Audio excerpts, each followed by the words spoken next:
Nibung Tebal Pulau Pinang pada tanggal 4 Mei 1961 telah menjadi saksi lahirnya seorang tokoh kepimpinan pendidikan Pulau Pinang.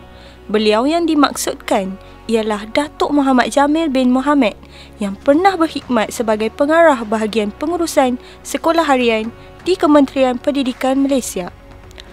Beliau kini menetap di Permatang Sintok bersama isteri beliau, Datin Norizah binti Omar, dan dikurniakan 5 orang anak. Pada tahun 2015, beliau dikurniakan anugerah Pingat Jasa Kebaktian dan Darjah Setia Pangkuan Negeri, diberi gelaran Datuk pada tahun 2019. Datuk Jamil memulakan pendidikan di Kepala Batas Primary School. Kemudian beliau mendapatkan pendidikan di Kepala Batas Secondary School dan Sekolah Tengku Abdul Rahman Ipoh hingga 1981. Kemudian beliau melanjutkan pelajaran di Universiti Sains Malaysia dan seterusnya ke Universiti Kebangsaan Malaysia. Pengalaman saya semasa mengajar sepanjang masa saya mengajar, pengalaman pahit saya yang ialah ketika lawatan saya ke Jerman, di mana waktu saya pulang itu I was stranded dekat Ankara lah, di mana KPPM dah naik kapal terbang, saya sangkut, saya sangkut selama 24 jam lah, jadi tidur di airport lah. Yang lain itu saya rasa bukanlah cabaran pahit, adalah merupakan cabaran-cabaran biasa sebagai seorang pendidik. Pengalaman-pengalaman manis of course lah, sepanjang kerjaya saya sebagai guru ada banyak pengalaman-pengalaman manis, di mana kita menghasilkan pelajar-pelajar yang berjaya, dari segi kerjaya maupun menjalani kehidupannya. Dan dari segi peribadinya saya rasa sangat menyeronokkan apabila posting saya yang pertama itu di Sabah lah.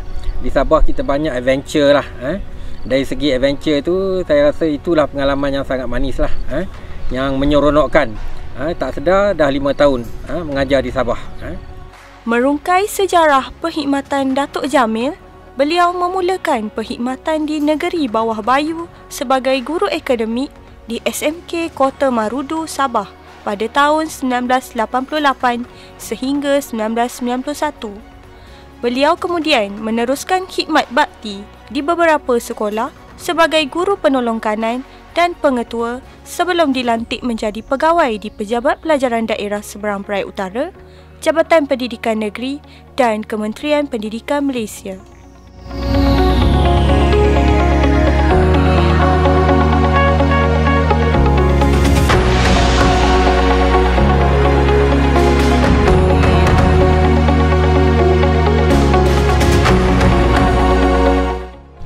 Sepanjang perkhidmatan saya sebagai seorang guru dan juga sebagai seorang pentadbir, sama ada di sekolah, di jabatan ataupun di kementerian, cabaran yang paling utama yang saya rasa pernah kita hadapi ialah cabaran semasa kita menguruskan COVID-19. Bahagian pengurusan sekolah harian adalah satu bahagian yang utama lah dalam menguruskan COVID di peringkat kementerian, di mana kita lah mula-mula sekali membuat semua SOP yang berkaitan dengan pengurusan COVID, sama ada di sekolah, di jabatan ataupun di pihak kementerian. Jadi ia bukanlah merupakan satu kerja yang mudah, dan saya mempunyai tim yang sangat baik di kementerian, terutama di bahagian pengurusan sekolah harian, dan kita bekerjasama erat dengan Kementerian Kesihatan.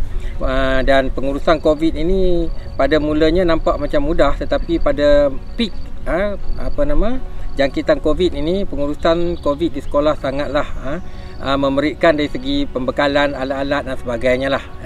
Itu satu cabaran yang sangat penting lah. Datuk Jamil juga aktif dalam memberi sumbangan profesional semasa dalam perkhidmatannya.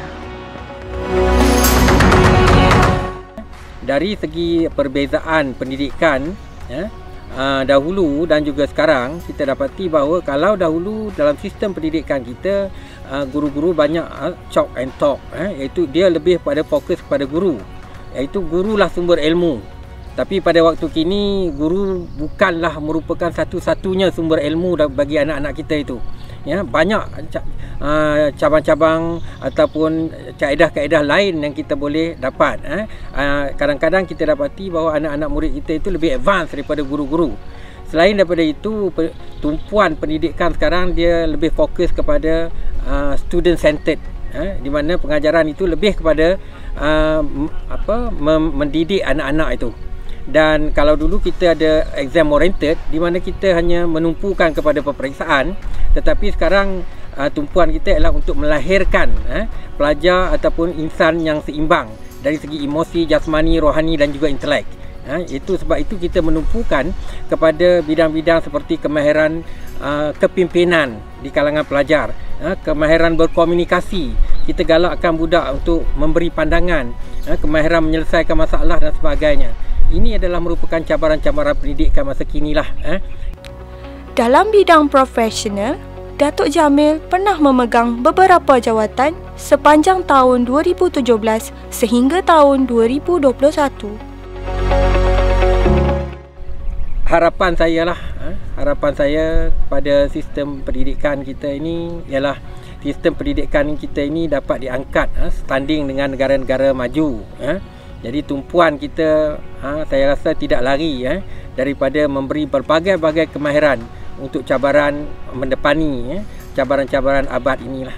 Saya ingin mengambil kesempatan untuk mengucapkan selamat Hari Guru 2022, dan saya rasa jasa-jasa guru sentiasa dikenang selaras dengan tema Hari Guru tahun ini, Guru Tunjang Sekolah Sejahtera. Jadi jasa-jasa cikgu insya-Allah akan dikenang. Terima kasih cikgu.